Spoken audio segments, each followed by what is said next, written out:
প্রতি বছর কোটি কোটি ভক্তের সামনে এক আশ্চর্য দৃশ্য দেখা যায়। পুরীর বিখ্যাত রথযাত্রার জন্য নতুন করে তৈরি করা হয় 3টা বিশাল রথ। কিন্তু প্রশ্ন হলো, কেন এত বিশাল মজবুত এবং দৃষ্টিনন্দন রথগুলো কি পরের বছর ব্যবহার করা যায় না, নাকি এর পেছনে লুকিয়ে আছে হাজার হাজার কোটি বছর ধর্মীয় রহস্য?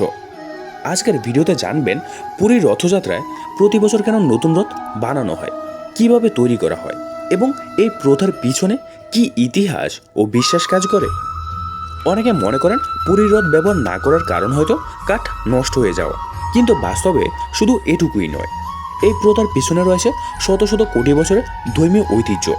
হিন্দু ধর্মের বিশ্বাস অনুযায়ী ভগবান জগন্নাথ বড় ভাই বলভদ্র এবং বোন সুভদ্রার প্রতি বছর নতুন শক্তি ও নতুন আশীর্বাদের প্রতীক হিসেবে নতুন রথে আরোহণ করেন। তাই পুরনো রথ ব্যবহার না করে প্রতি বছর সম্পূর্ণ নতুন রথ নির্মাণ করা হয়। এই প্রথা শতাব্দীর পর শতাব্দী ধরে অপরিবর্তিত রয়েছে। আরও অবাক করা বিষয় হলো, এই রথ তৈরির জন্য সাধারণ কোনো কাঠ ব্যবহার করা হয় না। উড়িষ্যা সরকার তত্ত্ববিধানের নির্দিষ্ট বনাঞ্চল থেকে বিশেষ ধরনের কাঠ, যেমন ফাঁসি, ধাউরা, আসন নির্বাচন করা হয়। কাঠ সংগ্রহের আগে ধর্মীয় আচারও সম্পন্ন করা হয়। এরপর শুরু হয় রথ নির্মাণ। প্রায় 2 শতাধিক দক্ষ কারিগর ও ঐতিহ্যবাহী কাঠমিস্ত্রি প্রজন্মের পর প্রজন্ম ধরে একই নিয়মে ওই রথ তৈরি করে আসছেন। সবচেয়ে আশ্চর্যের বিষয় হলো, রথ তৈরিতে আধুনিক নকশা ব্যবহার করা হয় না। প্রাচীন নিয়ম, নির্দিষ্ট পরিমাপ এবং ঐতিহ্যগত কৌশল অনুসরণ করে প্রতিটি অংশ তৈরি করা হয়। 3টি রথের নাম আলাদা।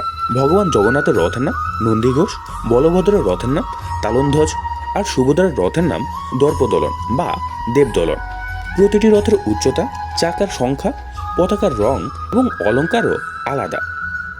রথযাত্রা শেষ হওয়ার পর রথগুলো সাধারণত সংরক্ষণ করে পরের বছর ব্যবহার করা হয় না। ঐতিহ্য অনুযায়ী এগুলোর কাঠ মন্দির সংক্রান্ত বিভিন্ন ধর্মীয় কাজে ব্যবহার করা হয় অথবা নির্ধারিত নিয়মে অপসারণ করা হয়।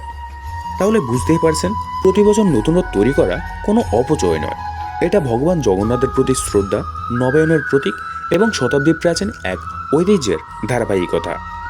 এই কারণেই পুরীর রথযাত্রা শুধু ধর্মীয় উৎসব নয়, এটা ইতিহাস, সংস্কৃতি, স্থাপত্য, কারুশিল্প এবং বিশ্বাসের এক অনন্য মিলন মেলা। হয়তো এ কারণে বিশ্বের বিভিন্ন প্রান্ত থেকে লক্ষ লক্ষ মানুষ প্রতি বছর পুরীতে ছুটে আসেন এই অসাধারণ দৃশ্য দেখার জন্য। আপনি কি কখনো পুরীর রথযাত্রা সরাসরি দেখেছেন? না দেখে থাকলে দেখতে চান? আপনার মতামত কমেন্টে লিখে জানান। ভিডিওটি ভালো লাগলে লাইক দিন, বন্ধুদের সঙ্গে শেয়ার করুন এবং এমন আরও ইতিহাস ও রহস্যভিত্তিক ভিডিও পেতে চ্যানেলটি সাবস্ক্রাইব করতে ভুলবেন না। ধন্যবাদ।